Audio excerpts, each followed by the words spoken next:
ഞാൻ മൈസൂരിൽ നിന്ന് കയറിയ ട്രെയിൻ ബാംഗ്ലൂരേക്ക് പാഞ്ഞുകൊണ്ടിരിക്കുന്നു. 9 കിലോമീറ്റർ അവിടത്തേക്കാണ് ഞാൻ പോകുന്നത്. പോകുന്ന വഴി നമുക്ക് നെല്ല്, തെങ്ങ്, കാരി കൃഷികൾ കാണാം. അതിനു പുറമെ ചന്നപട്ടണത്ത് സിൽക്ക് നൂലുണ്ടാക്കുന്ന ഫാക്ടറികളും ഇഷ്ടമാതിരിയുണ്ട്. കേരളത്തിലെ പുതിയ തലമുറ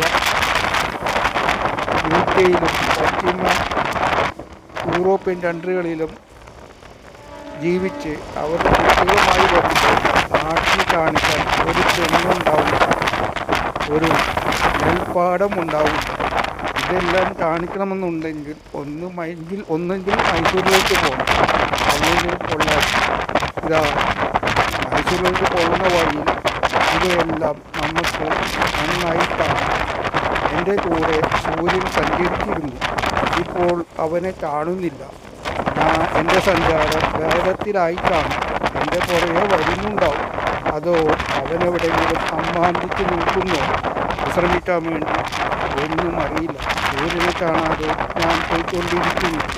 അവൻ്റെ വെട്ടം കാണാം. അവനെവിടെയോ നിൽക്കുന്നു, അടുത്ത് തന്നെ. അങ്ങനെ സ്പീഡിൽ പോകുന്ന ട്രെയിൻ, അതിൻ്റെ സഞ്ചാരവും ആ പോകുന്ന വഴിയിലെ കാഴ്ചകളും കൊണ്ട് ഞാനിങ്ങനെ ഇരുന്നു മനസ്സ് പുറത്ത് കാണുമ്പോൾ ഒരു സുഖമാണ്. ഇതാ എൻ്റെ ട്രെയിൻ ചന്നപട്ടണത്തെത്തി. ഇതാണ് റെയിൽവേ സ്റ്റേഷൻ. നല്ല തിരക്കുണ്ടായിരുന്നു. ട്രെയിൻ കയറാനും ഇറങ്ങാനും. അവിടെ നിന്ന് ഞാൻ നടന്നു. ഞാനിവിടെ വന്നതിൻ്റെ ഉദ്ദേശം കളിപ്പാട്ടം മേടിക്കാനാണ്. കളിപ്പാട്ട നിർമ്മാണത്തിന് പ്രശസ്തമാണ് ചന്നപട്ടണം. ഇതാ അവിടുത്തെ ബസ് സ്റ്റാൻഡ്. കർണാടകത്തിൽ ബസ് സ്റ്റാൻഡ് നല്ലത് തന്നെയാണ്. പക്ഷേ കയറാനും ഇറങ്ങാനും ഒരു സൗകര്യവും തിരക്കിൽപ്പെട്ട് കിട്ടുന്നില്ല. ബസ് സ്റ്റാൻഡ് മുമ്പിലുള്ള സ്കൂട്ടറിൻ്റെ വെയിറ്റിംഗ് ഷെഡാണ് ഇപ്പോൾ കണ്ടത്.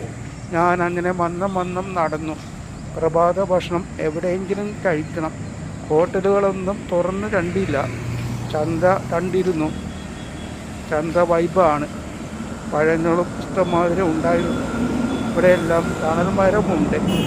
ഇതിൻ്റെ ഓപ്പോസിറ്റാണ് കോപ്പറേറ്റീവ് സൊസൈറ്റി നടത്തുന്ന ഇതാ പട്ടുനൂൽ നൂല് ശേഖരിക്കാനുള്ള സാധനം.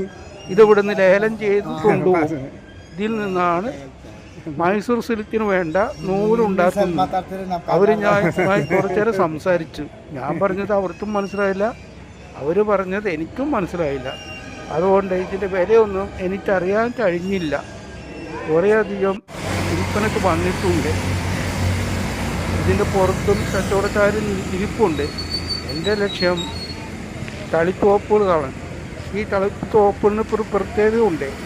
ടിപ്പു സുൽത്താൻ പേർഷ്യയിൽ നിന്ന് കൊണ്ടുവന്ന അവിടുത്തെ ആർട്ടിസ്റ്റുകളാണ് ഈ കളിക്കോപ്പ് നിർമ്മാണം ഇവിടുത്തെ ആൾക്കാരെ പഠിപ്പിച്ചു കൊടുത്തത്. ഈ ഹോട്ടലിൽ നിന്നാണ് ഞാൻ രാവിലത്തെ ഭക്ഷണം കഴിച്ചത്.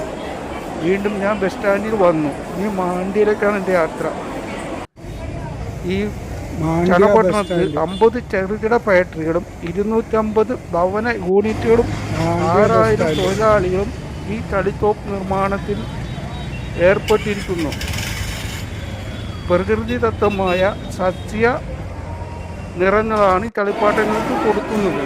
അതുകൊണ്ട് കുട്ടികൾ ചപ്പിയാലും ഒരു പ്രശ്നവുമില്ല, ആരോഗ്യ പ്രശ്നവുമില്ല, കെമിക്കലൊന്നും ഇല്ലല്ലോ. അതുകൊണ്ട് നമ്മുടെ കുട്ടികൾക്ക് ഈ കളിക്കോപ്പുകളെ മേടിച്ചു കൊടുക്കാവും. ഞാൻ കുറേ കളിക്കോപ്പുകളുമായിട്ടാണ് തിരിച്ചു വന്നത്. ഇതായിരുന്നു മൈസൂർ ബസ് സ്റ്റാൻഡ്. ഞാൻ മാണ്ടിയിൽ നിന്ന് മൈസൂർ ബസ് സ്റ്റാൻഡിലെത്തി. അവിടെ നിന്ന് ബസ് കയറി അടുത്ത സ്ഥലത്തേക്ക് മൈസൂര്. ഇനി റൂം അന്വേഷിച്ച് നടത്താൻ എനിക്ക് വയ്യ. അങ്ങനെ ബസ് സ്റ്റാൻഡിൽ നിൽക്കുമ്പോൾ ഒരു ബസ് കണ്ടു. ആ ബസ്സിൽ കയറി. എവിടേക്കാണ് പോണതെന്ന് അവിടെ ചെന്നിട്ട് ഞാൻ പറയാം. അവിടെയാണ് ഞാൻ ഇന്ന് രാത്രി താമസിക്കാൻ പോകുന്നത്. മൈസൂരും ഭയങ്കര ചൂടാണ്. ഈ ചൂടിൽ യാത്ര ചെയ്ത് നടന്ന് തളർന്നു പോയി എന്നതാണ് സത്യം. ഇനി റൂം അന്വേഷിച്ച് നടന്നാൽ ഒരു 2 മണിക്കൂറെങ്കിലും എടുപ്പിടിക്കും. അത് കിട്ടുമോ ഇല്ലയോ അത് ഉറപ്പുമില്ല. അതുകൊണ്ട് ഞാൻ റൂം അന്വേഷണം വേണ്ടെന്ന് വെച്ചു മൈസൂരിൽ. മൈസൂർ കാണാൻ വേറൊരു ദിവസം വരാം. നിങ്ങളെല്ലാവരും എൻ്റെ യൂട്യൂബ് ചാനൽ സബ്സ്ക്രൈബും ചെയ്യണം, ലൈക്കും ചെയ്യണം, കമൻറ്റും ചെയ്യണം. എന്നാലേ എനിക്ക് യൂട്യൂബിൽ പിടിച്ചു നിർത്താനാവും. നിങ്ങളുടെ സഹകരണം പ്രതീക്ഷിച്ചിട്ടുണ്ട്. എൻ്റെ ചാനലിൻ്റെ പേര് ഷെല്ലി MF.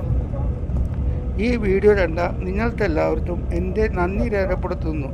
അടുത്ത വീഡിയോയിലും കാണുമെന്നുള്ള പ്രതീക്ഷയിൽ എൻ്റെ ചാനലിൻ്റെ പേര് ഷെല്ലി MF.